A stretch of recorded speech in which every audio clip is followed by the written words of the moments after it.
Hello and welcome to Academic Transfer in Focus. My name is Galen Scott and I'm the Associate Vice President for Academic Transfer Programs.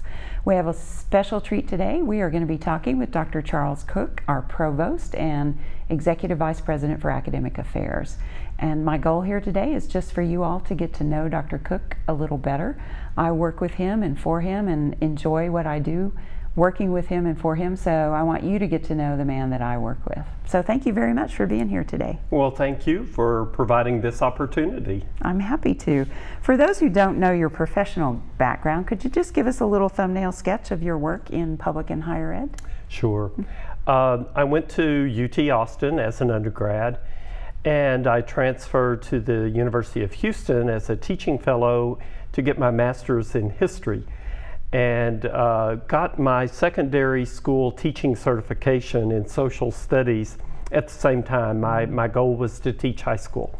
I did my student teaching in HISD, and I got a job teaching economics, which really wasn't my preferred subject, but I ended up loving it and absolutely loving the students. I taught high school for 3.5 years, and it was amazing. It was so much fun. It was an inner city school, and I think that's where I really developed a passion for student success, seeing how much our students need and what a difference we could make in their lives.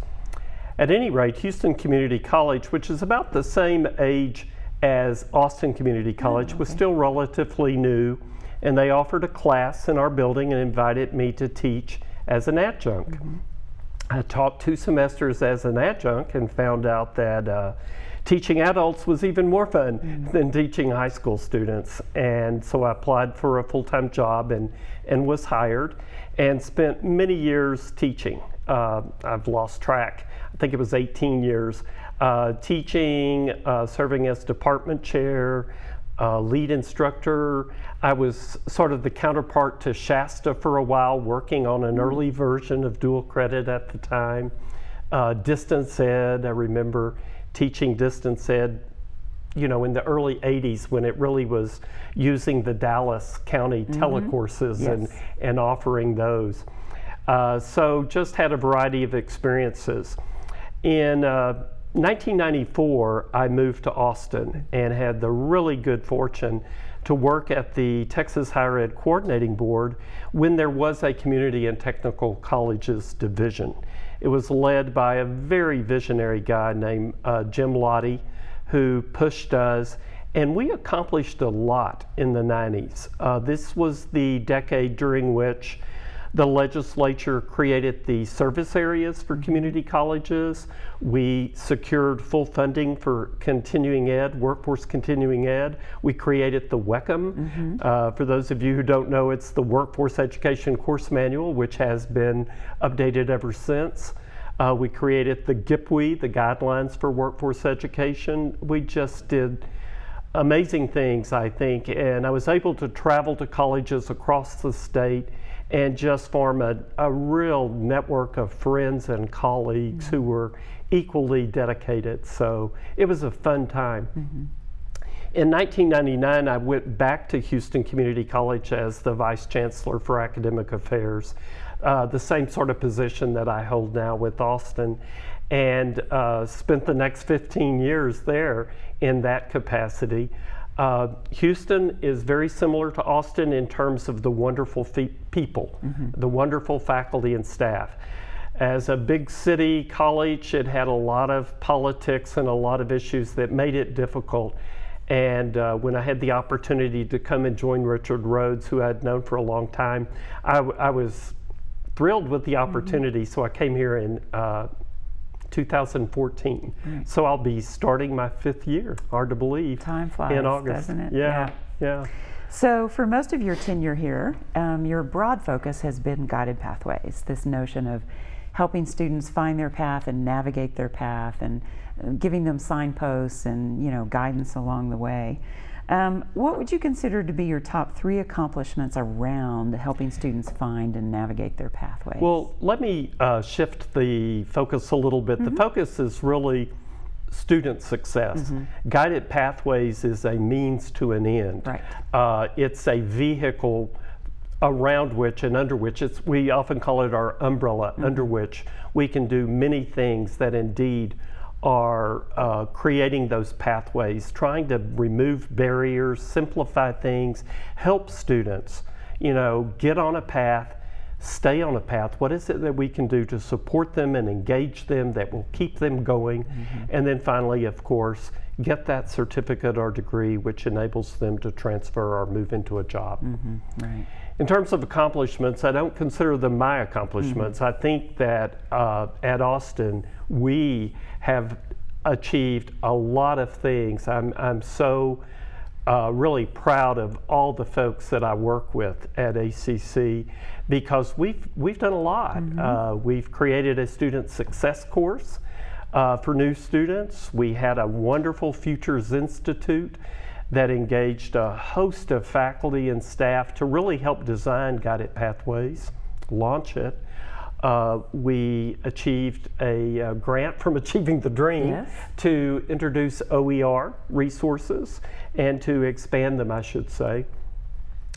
Oh my gosh, I'm kind of blanking out. There's so many things we've achieved. We were invited to become board members of the League for Innovation, and I hope audience members were able to see the publication last week in the Chronicle of Higher Education.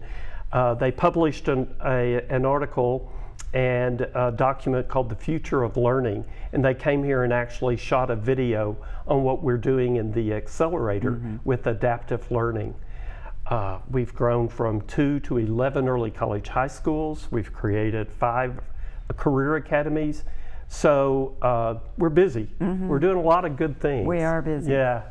And that busyness leads to the next question. I occasionally hear from faculty this notion of initiative fatigue.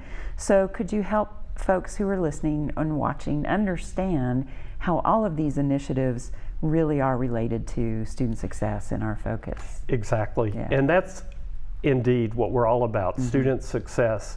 And that's what I've always loved about education, because it really is what we're about, trying to figure out how do we do what we do better each time we iterate.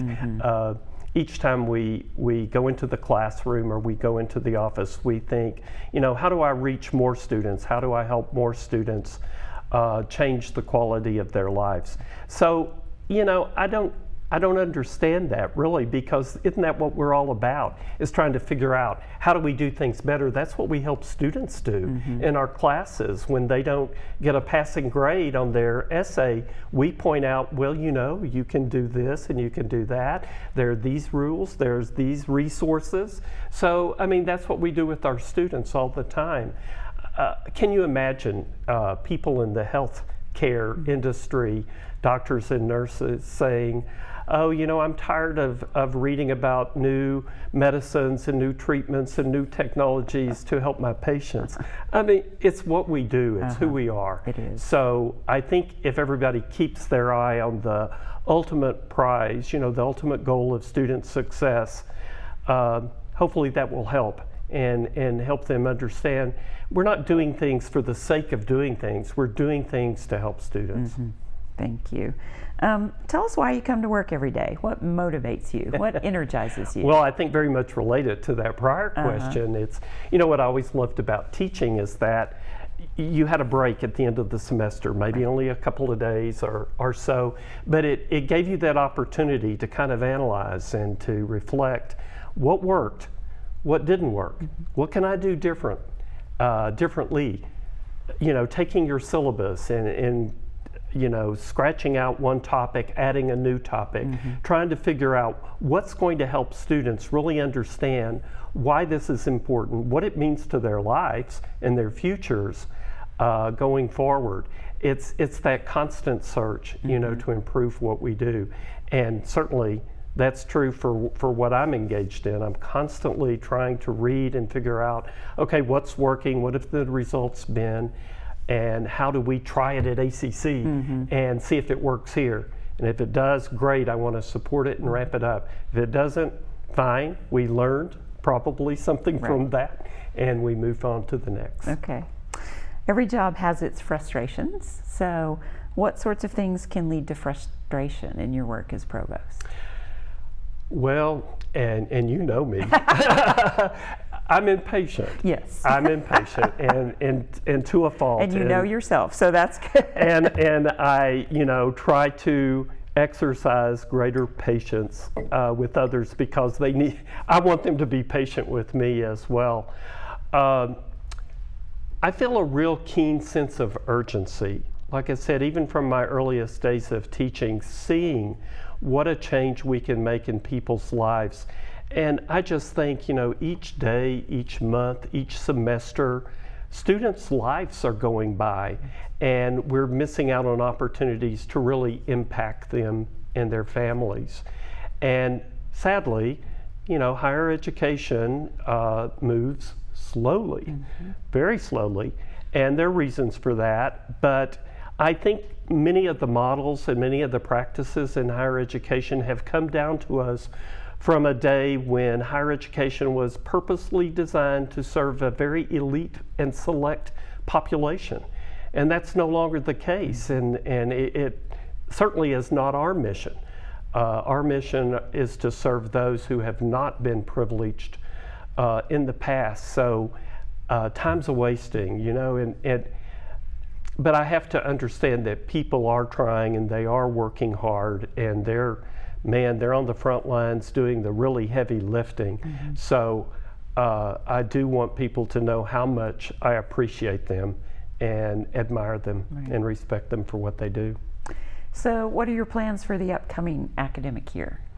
Oh, goodness. Are there projects you're currently working on? Of course. Of course. Our latest version of Digital Fellows is we're purchasing 300 iPad Pros with Apple Pencils, and the RFP is out asking faculty to make a proposal. How would you use those in your class? How could you engage students a little more effectively? There's so many different softwares out there. So many different apps that you might incorporate. How can we use digital? The thing today is there's so much information out there. Why are we it's not wasting, but why are we spending our time transmitting information? People can Google information. They can access information very readily. What we need to help people with is analyzing that information. Knowing, is this good? Is it bad? Is it real? Does it apply to me? How can I use that information again to solve problems, to advance myself or my community? So that's how I really want us to, move in that direction. I'm a big fan of Michael Crow, the president of Arizona State University, and his attempt to really reimagine higher education and reconnect it with the problems of society and the world today. How do we solve global issues, as well as, of course, for community colleges, local community issues, to get engaged and really help our community. Yeah. So last question, what do you think is the single best thing about ACC? Oh, the people. Absolutely. People like you, Galen. Thank you. I am more than impressed. ACC has been a magnet and has attracted such talented faculty, staff, administrators, board members. I am so in awe of our board members. They're dedicated people. They're serving without pay. This is on their own time. And their heart is in it, and they go out and represent us in the community and help raise friends as well as money, so that when a new bond election comes around, we have lots of people willing to support us. And ACC has tremendous community support. So we're very lucky. We are living in a very supportive community. We do have challenges, but I think we've got the people behind us that are willing to support us 100%. So I think the community, the environment, and certainly the people inside ACC. I wish I could get to know more faculty. I was at Houston so long, I knew everybody there. In Austin, it's been a little more difficult. I would like to, at some point, get out on the campuses more and engage with faculty one-on-one because, you know, as I say, they're the front lines, along with our student services staff, our advisors, our financial aid officers, our counselors. They're all wonderful and doing an amazing job. Thank you very much. I appreciate you being here and spending a little time answering some questions. And I hope you've learned as much as I have. I hope you've enjoyed getting to know our provost a little better. Thank you. We'll see you next time.